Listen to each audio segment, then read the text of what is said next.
দ্বিতীয় বিবরণ, এখানে ঈশ্বর আমাদের আশীর্বাদের বিষয়ে বলেছেন। তো আমরা কি করলে আশীর্বাদ পাবো এটা আপনি দেখুন বা শুনুন। দ্বিতীয় বিবরণ 28 অধ্যায় 7 পর্যন্ত আমি বলবো, কিন্তু দ্বিতীয় বিবরণ 1 থেকে 28 অধ্যায় 1 থেকে 15 পর্যন্ত আশীর্বাদের বিষয় লেখা আছে। আপনি পাঠ করলে অবশ্যই বুঝতে পারবেন ওখানে কি বলছে। তো আমি কিছুটা বলবো অর্ধেকটা 7 পর্যন্ত। আমি তোমাকে অদ্য যে সকল আজ্ঞা আদেশ করিতেছি যত্নপূর্বক সে সকল পালন করবার জন্য যদি তুমি তুমি আপন ঈশ্বর সদাপ্রভুর রবে মনোযোগ সহকারে কর্ণপাত করো, তবে তোমার ঈশ্বর সদাপ্রভু পৃথিবীর সমস্ত জাতির ওপর তোমাকে উন্নত করিবেন। আর তোমার ঈশ্বর সদাপ্রভু রবে কর্ণপাত করিলে এই সকল আশীর্বাদ তোমার উপরে বর্ষিত ও তোমাকে আশ্রয় করিবে। তুমি নগরে আশীর্বাদযুক্ত হইবে ও খেতে আশীর্বাদযুক্ত হইবে। তোমার শরীরের ফল, তোমার ভূমির ফল, তোমার পশুর ফল, তোমার গরুদের বৎস ও তোমার মেষেদের শাবক আশীর্বাদযুক্ত হইবে। তোমার চুপড়ি ও তোমার ময়দার কাঠুরিয়া আশীর্বাদযুক্ত হইবে। ভিতরে আসিবার সময়ও তুমি আশীর্বাদযুক্ত হইবে এবং বাইরে যাইবার সময়ও তুমি আশীর্বাদযুক্ত হইবে। তোমার যে শত্রুগণ তোমার বিরুদ্ধে ওঠে তাহাদেরকেও সদাপ্রভু তোমার সম্মুখে আঘাত করাইবেন। তাহারা এক পথ দিয়া তোমার বিরুদ্ধে আসবে, কিন্তু 7 পথ দিয়া তোমার সম্মুখ হইতে পলায়ন করিবে। দেখুন, সত্যি ঈশ্বর আমাদেরকে তার বাক্য এতটা সাহস দেয়, এতটা আমাদেরকে মানে উৎসাহ দেয়, সাহস দেয়। সত্যি এরকম আমাদেরকে নিজের মা বাবাও এমন সময় সাহস দিতে পারে না। তো নিজের মা বাবা সাহস কিছু কিছু সময় সে হারিয়ে ফেলে, না এটা পারবি না, তুই করিস না, এটা তোর দ্বারা হবে না। কিন্তু ঈশ্বর, স্বয়ং ঈশ্বর আমাদেরকে উৎসাহ দিচ্ছেন, সাহস দিচ্ছেন। তিনি আমার সঙ্গে আছেন, তিনি আমাকে সেই মানে আশীর্বাদের বার্তা দিচ্ছেন। কারণ ঈশ্বরের বাক্য বলে, ঈশ্বর বলে তোমার জন্মদাতা পিতা মাতা তোমাকে ভুলিয়া যাইতে পারে, কিন্তু আমি তোমাকে ভুলবো না। কিন্তু কিছু সময় আমাদের বাবা মা আমাদেরকে ভুলে যেতে পারে কিছু সময়ের জন্য, কিন্তু ঈশ্বর আমাদের কখনো ভোলে না। কিন্তু ঈশ্বর আমাদেরকে এই জন্য তিনি বলছেন অদ্য যে সকল, অর্থাৎ যে আমাদেরকে ঈশ্বর আজ্ঞা দিয়েছেন, যে চলার কথা পরমেশ্বর বলেছেন আমাদেরকে, সেই সমস্ত কথাগুলো যখন শুনে ঠিকভাবে পালন করবো, চলবো, তখন তিনি এ সকল করবেন। আবার কি বলছেন দেখুন 28:1, যদি তুমি আপন ঈশ্বর সদাপ্রভু রবে মনোযোগ সহকারে কর্ণপাত করো। যদি, অর্থাৎ আপনি মনে করতে পারেন, মনে না করতে পারেন, ঈশ্বরের প্রতি আপনি মনোযোগ করতেও পারেন, মনোযোগ না করতে পারেন, আপনার ইচ্ছার উপর, আপনার উপর ডিপেন্ড করছে।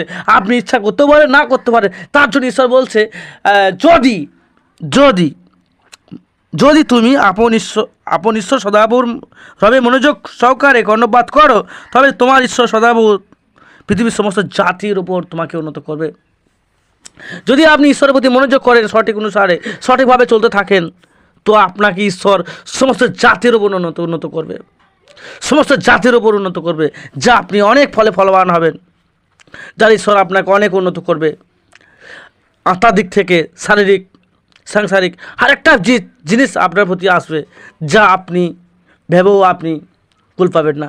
আপনি অবাক হয়ে যাবেন ঈশ্বরের আশীর্বাদকে পেয়ে। আপনি সম্পূর্ণ আনন্দিত হয়ে উঠবেন, যা ঈশ্বর আপনার জীবনে সমস্ত কিছুকে পরিপূর্ণ করবে।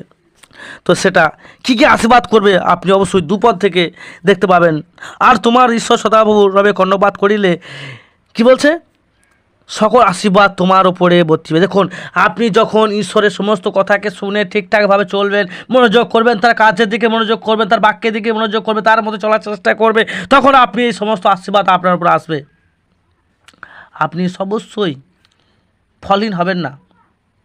আপনি যখন ঈশ্বরকে সময় দিচ্ছেন, ঈশ্বর কাছে ছুটছেন, ঈশ্বরের সঙ্গে যাচ্ছেন, ঈশ্বরের পথে চলছেন, তখন আপনি ব্যর্থ হবেন না। কারণ ঈশ্বর আপনাকে আশীর্বাদে ভরিয়ে দেবে। সম্পূর্ণভাবে আপনি ঈশ্বরের প্রতি বিশ্বস্ত থাকুন, ঈশ্বরের বাক্যকে মানুন, আপনি ঈশ্বর বাক্যকে চলুন, ঈশ্বরের বাক্যকে আপনি গুরুত্ব দেন, ঈশ্বরকে গুরুত্ব দেন। আপনি ঈশ্বর বলছে যদি মনোযোগ সহকারে কোনো বাত করো, তাহলে তোমাকে আমি সমস্ত জাতির উপর উন্নত করবো। তিনি যদি বলেছেন, আপনি মনে করতে পারেন ঈশ্বরকে, মনে না করতে পারেন, ঈশ্বরকে গুরুত্ব দিতে পারেন, না গুরুত্ব দিতে পারেন, ঈশ্বর কাজ করতে পারেন, না করতে পারেন। তাই তিনি যদি কথা বলেছেন, যদি আপনি মনোযোগ করেন, তাহলে ঈশ্বর আপনাকে, আপনার জীবনে ঈশ্বর সমস্ত আশীর্বাদ আনবে। আপনি সম্পূর্ণভাবে আনন্দিত হবেন। ঈশ্বর আপনাকে সমস্ত কিছু পাইয়ে দেবে। তার বাক্য বলছে, আমি বলছি না 28 পদে তিনি বলছেন, সমস্ত জাতির ওপর তোমাকে আমি উন্নত করব। আর কি বলছে? সকল আশীর্বাদ তোমার উপরে বর্তিবে, সমস্ত আশীর্বাদ আপনার উপর আসবে, ও তোমাকে আশ্রয় করিবে। কি বলছে? তোমাকে আশ্রয় করিবে। ঈশ্বর বলছে তোমাকে আশ্রয় করিবে। সমস্ত জাতির উপর ঈশ্বর আপনাকে উন্নত করবে। আর সমস্ত আশীর্বাদ, ঈশ্বরের আশীর্বাদ আপনার উপর আসবে আর তোমাকে আশ্রয় করিবে, অর্থাৎ আপনাকে তিনি দেবেন। আপনাকে সমস্ত আশীর্বাদ ঈশ্বর করতে থাকবে। যখন আপনি ঈশ্বরকে মনোযোগ করবেন, ঈশ্বরকে গুরুত্ব দেবেন, ঈশ্বর বাক্যে গুরুত্ব দেবেন, ঈশ্বরকে জানবেন, ঈশ্বর আজ্ঞা পালন করবেন, ঈশ্বর কথাগুলো শুনে আপনি ঠিকভাবে পালন করবেন, চলবেন, তখন আপনাকে ঈশ্বর সমস্ত জাতির উন্নত করবেন এবং সমস্ত আশীর্বাদ আপনার উপর আসবে। ঈশ্বর বলছে, আমি বলছি না, ঈশ্বর বলছে। যদি আপনি বিবরণ 28 1 থেকে 7 পর্যন্ত পড়েন ওখানে, এবং 1 থেকে 15 পর্যন্ত আছে, আমি 7 পর্যন্ত বলছি, তো ওখানে আপনি পড়লে বুঝতে পারবেন কী আছে। আপনি আবার 3 যান, দেখুন কি বলছে ওখানে, তুমি নগরে আশীর্বাদ যুক্ত হবে। দেখুন, তুমি নগরে আশীর্বাদ যুক্ত হবে। নগরে আপনি আশীর্বাদ যুক্ত হবেন যখন যিশুকে নিয়ে আপনি চলছেন, ঈশ্বর বাক্য সর্বদাই আপনি ঈশ্বর আজ্ঞাকে পালন করছেন, ঈশ্বরের কথাকে শুনে চলছেন, তো ঈশ্বর আপনাকে সব থেকে ওই নগরে, যে নগরে আপনি বাস করছেন, ওই নগরে একজন আপনাকে দামি ব্যক্তি করবে। ঈশ্বর দামি ব্যক্তি, আপনি সব থেকে ভ্যারি ইম্পর্টেন্ট ব্যক্তি হবেন, সব থেকে ঈশ্বরের সব থেকে সুন্দর সন্তান হবেন আপনি, ঈশ্বরের সব থেকে একদম খুব সুন্দর সন্তান হবেন আপনি। ঈশ্বর আপনাকে নগরে আশীর্বাদ করবেন। আবার বলছি, ক্ষেতের আশীর্বাদ করবেন। আপনি মণ্ডলী চালাবেন, আপনি লিডার হবেন, ঈশ্বর আপনাকে লিডার করবে। আপনি মণ্ডলী মস্তক হবেন, আপনার ক্ষেত আশীর্বাদ করবে। আপনি যে ক্ষেত রাখবেন, আপনি যে মণ্ডলী করবেন, ওই ক্ষেতকে ঈশ্বর আশীর্বাদ করবে। বুঝতে পারছেন? এই সকল আশীর্বাদ আপনার জীবনে আসবে যখন আপনি ঈশ্বরকে গুরুত্ব দেবেন, ঈশ্বরের বাক্য পালন করবে, ঈশ্বরের কথাকে মেনে চলবেন। ঈশ্বর আপনাকে এই সমস্ত আশীর্বাদ করবে। আবার 4 যান, দেখুন, তোমার শরীরের ফল তোমাকে ভূমির ফল, অর্থাৎ দেখুন শরীর ফল। অনেকের সন্তান, অনেকে নারীদের বাচ্চা হয় না, অনেক নারীদের বাচ্চা হতে দেরি হয়, অনেক নারীদের অনেক সমস্যা রয়েছে। কিন্তু আপনি যখন যিশুকে বিশ্বাস করেছেন, আপনি যিশু নামে প্রার্থনা করছেন, যিশু নামে ঈশ্বরকে বিশ্বাস করছেন, যিশুর বাক্যকে আপনি পালন করছেন, ঈশ্বরের সমস্ত ব্যবস্থাকে, অর্থাৎ ঈশ্বরের সমস্ত আগে আপনি পালন করছেন। ব্যবস্থা কিছু নেই, ব্যবস্থা তো নতুন নিয়ম, সমস্ত ব্যবস্থা তুলে দেওয়া হচ্ছে, সব কিছু নতুন নিয়ম করে দেখেছে যিশু। তো আপনি যখন সেই যিশু কথা পালন করছেন, যিশু কথা শুনে চলছেন, তখন আপনাকে ঈশ্বর আপনার গর্বে আশীর্বাদ করবে। তাই বলছি, শরীরে ফল আশীর্বাদ করবে। আপনি শরীরে ফল, অর্থাৎ অনেক নারী বাচ্চা হয় না, বাচ্চাতে সমস্যা হয়, তার বিভিন্ন ধরনের সমস্যা আসতে থাকে পেটের মধ্যে, কিন্তু ঈশ্বর আপনাকে বলছে শরীরের ফল আশীর্বাদ করবে। এবং ভূমির ফল, যে আপনি আপনার বাড়িতে জমি রয়েছে, এই জমিতে আপনাকে আশীর্বাদ করবে।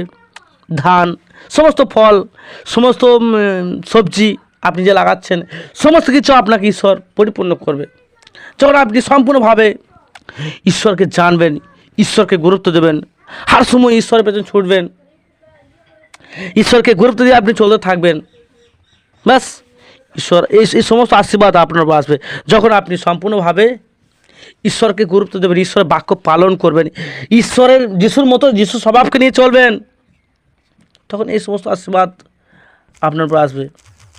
আপনি কল্পনা করতে পারবেন না যে সত্যি ঈশ্বরকে এগুলো করতে পারে, ঈশ্বর দ্বারা এগুলো সম্ভব হয়। কিন্তু হ্যাঁ, সত্যি বিশ্বাসী, ঈশ্বর এগুলো পারেন, ঈশ্বর এগুলো করতে পারেন, ঈশ্বর দ্বারা সমস্ত কিছু সম্ভব।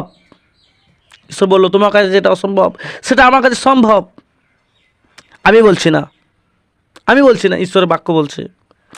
বিবরণ 28:5 4 যে বাক্যটা এখন বলছি, তো এখানে ভূমির ফল ও তোমার পশুর ফল, তোমার গরুর ফল, গরু বৎস ও তোমার মেসিদের শাবক আশীর্বাদযুক্ত হবে। যদি আপনার ঘরে গরু, মোষ বা ছাগল, বিভিন্ন ধরনের পশু থাকে, তো সেখানেও ঈশ্বর আপনাকে আশীর্বাদ করবে। দেখুন, মেসিদের শাবক আশীর্বাদযুক্ত হইবেন।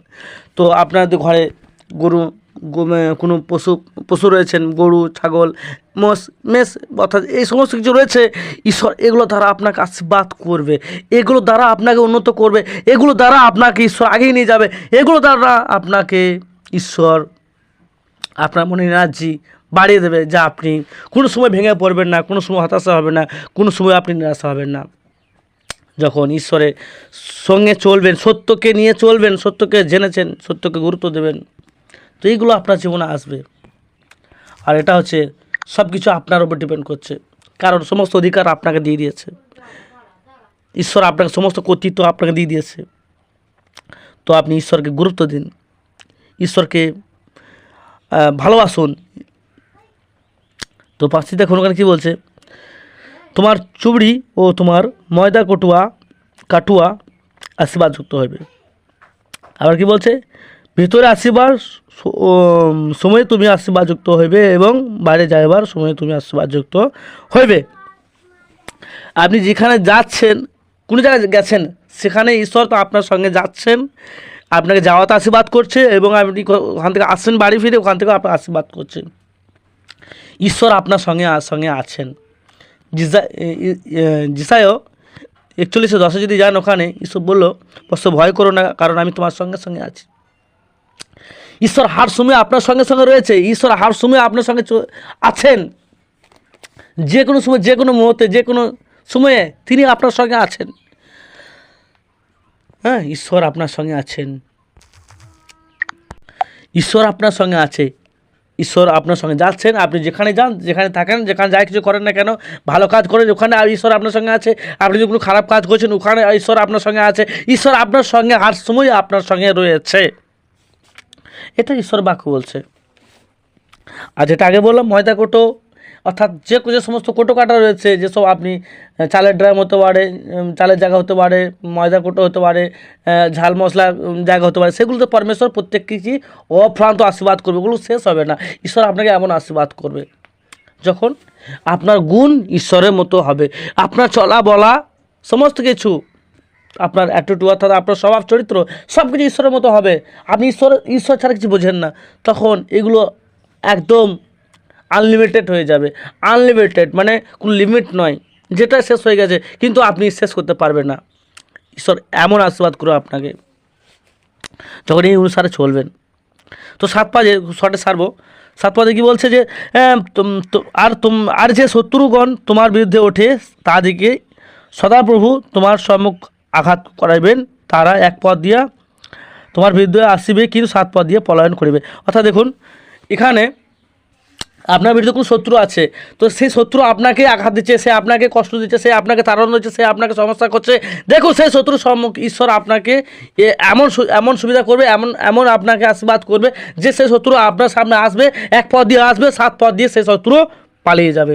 আপনি অবাক হয়ে যাবেন যে আপনাকে যে সবসময় কষ্ট দিতে চাইছিল, সে আপনাকে সমস্যার মধ্যে ফেলতে চাইছিল, সেই শত্রু আপনাকে 1 পদ দিয়ে আসবে, সে 7 পদ দিয়ে পলায়ন করবে। দেখুন, ঈশ্বর আপনার বিরুদ্ধে দাঁড়াবে, সেই সমস্যা 1 পদ দিয়ে আসবে, 7 পদ দিয়ে সেই সমস্যা গায়েব হয়ে যাবে। যখন ঈশ্বরকে আপনি গুরুত্ব দেবেন, যখন আপনি ঈশ্বরকে বুঝতে শিখবেন, যখন আপনি ঈশ্বরকে দোষারোপ করবেন না, ঈশ্বর উপর আপনি অভিযোগ করবেন না, ঈশ্বর উপর আঙুল তুলবেন না, তখন এই সকল আশীর্বাদ আপনার উপর আসবে, এই সকল আশীর্বাদ আপনার উপর আসবে। অবশ্যই ঈশ্বর আপনাদেরকে আশীর্বাদ করুক। অবশ্যই এই ভিডিও ভালো লাগবে, অবশ্যই লাইক করবেন, শেয়ার করবেন।